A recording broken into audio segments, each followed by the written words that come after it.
Hello students, how are you? So last class we were discussed regarding 1857 revolt, the first war of Indian independence, political causes. So in that political causes, we had discussed about doctrine of lapse, subsidiary alliance, disrespect shown to Bahadur Shah Zafar, Nana Sahib, Jhansi Rani, Lakshmi Bai. So all these reasons. In this class, let us discuss about economic causes for 1857 revolt.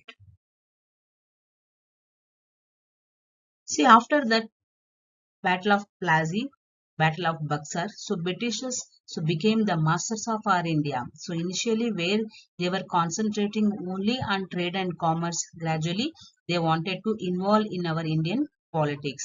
So they started to expand their territories and they consolidated their administration. So then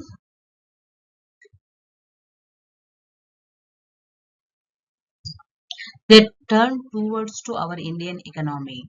So our economic resources were started to exploited by Britishers. Before the advent of Britishers, our India was one of the agricultural colony. So India was one of the self-sufficient country where producing all the food crops, everything. It's a self-sufficient country. So what happened as a result of industrial revolution in England? So agricultural Indian economy converted into economic colony of the British. So India was forced to export all the raw materials to England like raw cotton, silk, jute. So all these raw materials were started to export to England. As a result, India became the supplier of raw materials and the market for British goods. Britishers they started to bring all their mission-made goods and they started to sell in our Indian market at higher price and with a free tax or we can say uh, free of they started to sell in Indian markets without tax or any trade duties. And next cause, drain of wealth. What is this drain of wealth? Here, Dadabhai Navroji, the grand old man of India, Dadabhai Navroji, he explained drain of wealth in his book Poverty and Un-British Rule in India. So they will ask 2 marks question. What is meant by drain of wealth? Or 3 marks question about Dadabhai Navroji's drain of wealth. Here, the transfer of wealth from India to England, for which India got no proportionate economic returns, is called as drain of wealth. That means all our India's money, wealth was transferred to England in the form of salary, allowances, promotion, tax, revenue, maintenance of the British army. So like that in the different forms, all our wealth it was drained towards to the England. So this was explained by Dada by Nauroji. So under the heading drain of wealth. The next one, collapse of handicrafts and cottage industries. Already I told that India became the supplier of raw materials. So all our raw materials like cotton, silk, jute, all it was no exported to England and then their mission-made goods they started to sell in our Indian economy. India became the market or dumping yard for the British goods. So lack of raw materials leads to collapse of many of cottage industries. Many of the small scale and cottage industries were closed and the people those who are working there craftsmen, artisans, laborers all they became unemployed. The art of spinning and weaving also became extinct because now all they started to purchase machine made goods. Okay, so that spinning, weaving, so those who are no spinner, weavers and all no, they lost their jobs and livelihood. And the next one, economic decline of peasantry. Here, the peasants were the main victims of the British policy of economic exploitation. So, where they imposed more tax on peasants. So, there is no development of agriculture and welfare of the cultivators. They forced the Indians to produce produce the crops which is benefited for them and which were the raw materials of their industrial England. So when they imposed tax on the Britishers, peasants, many of the peasants were unable to pay this tax, so that they went to local money lenders, zamindars, to take loans to repay their tax. So when they failed to pay their tax, no, their agricultural land were confiscated, their cattle were was taken from the peasants, and this condition no this condition left them to live in the indebtedness. That means again and again they went to money lenders to take the loan. The next one, growing unemployment. So day by day, our Indians, many of them laborers, they became unemployees. So one side, Britishers are annexing the territories by different reasons, like under the pretext of misruling, as a result of doctrine of lapse, subsidiary alliance. So many of the territories were conquered, and the nobles, officials, then soldiers, those who depended on these Nawabs, rulers and all, no, so they became unemployed. They lost their support and patronage from the monarchy or from the rulers. So they became unemployees. The next, so poverty and famines. So many of them workers, laborers, artisans, craftsmen, so all they lost their jobs. They lost their livelihood. Even they were unable to feed their family members, and they started to live under the poverty. Then famines, that means like a drought, so insufficient rainfall where so all the food crops were dried up, because of the more rainfall, the food crops was carried, it was washed out by the flood. So this is the natural calamities.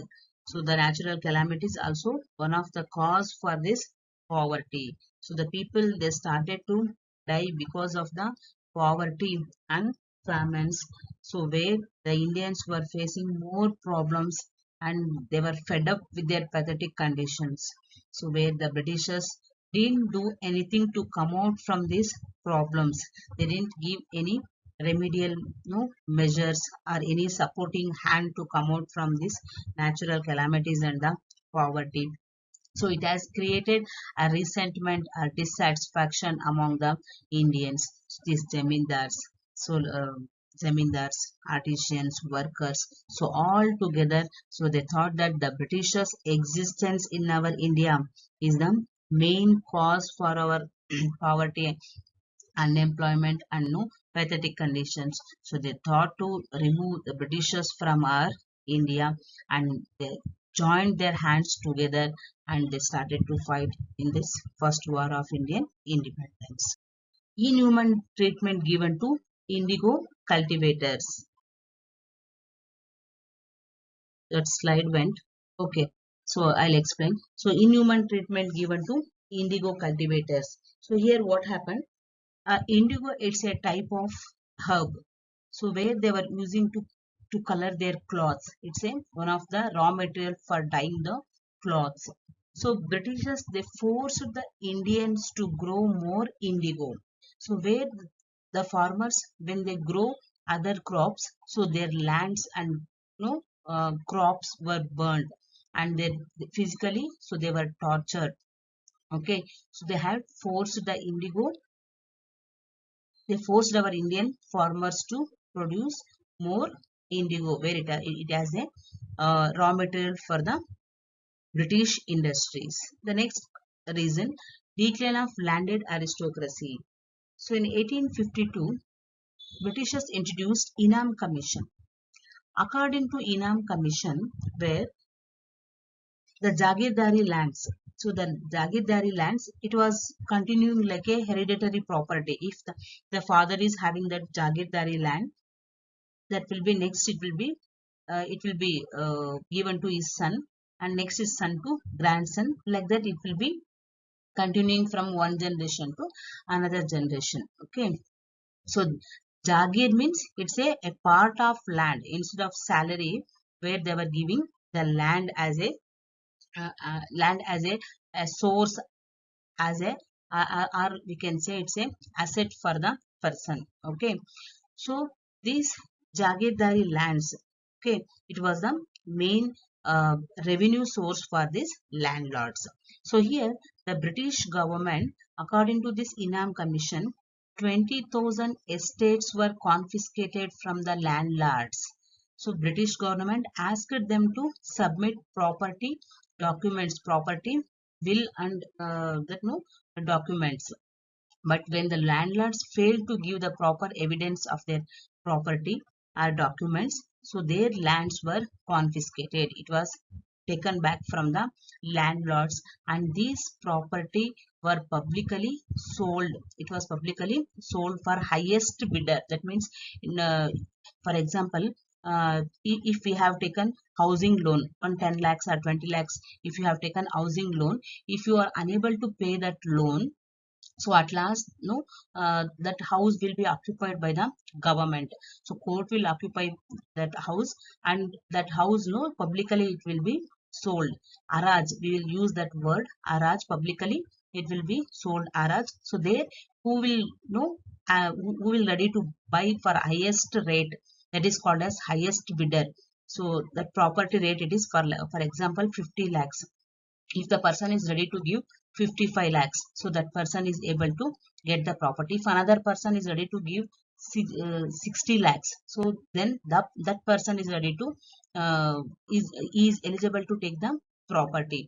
So that is called as no araj, or how publicly they are selling the property, that is called as highest bidder. So these properties started to sell at the highest bidder.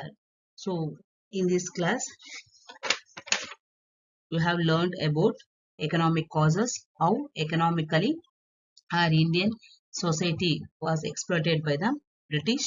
So under that economic exploitation, then decline of cottage and small scale industries, poverty, unemployment,